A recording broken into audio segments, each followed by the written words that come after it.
Some of the most interesting findings from this research, one, 3 out of 4 Canadians are confident in vaccines, which is great.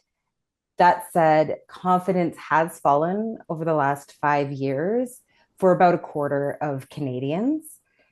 We asked which vaccines people were less confident about, and COVID-19 and the flu vaccine were the ones that people were less confident about. More Canadians overall were less confident under the age of 65. Those over the age of 65 were actually more confident.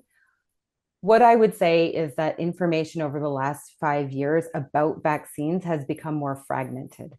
So, among those who are not at all confident or somewhat unconfident in vaccines, they are much more likely to get information from social media and also US sources, be that US news sources or US government sources.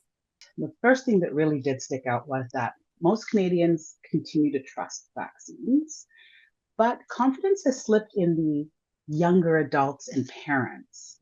And I think it's a signal that we need clearer and more consistent communication. There's been a bit of a shift, I think, in how people have become vaccine hesitant before compared to now.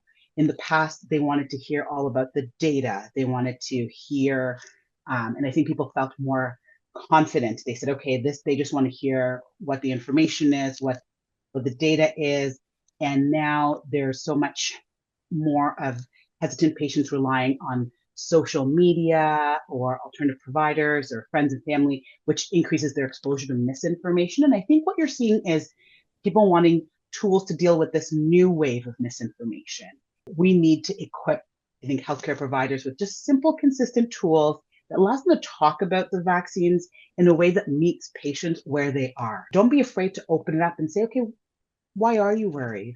What is it that you're worried about? Patients will say to me this, don't be mad, but I did Google this. And I'll say, it's okay. Just tell me what it is and let's walk through it. And, sometimes parts of it could be quite relevant and actually, it's, partly in data. And then sometimes there's parts where it goes off. So but tell me about it and then we can have a conversation.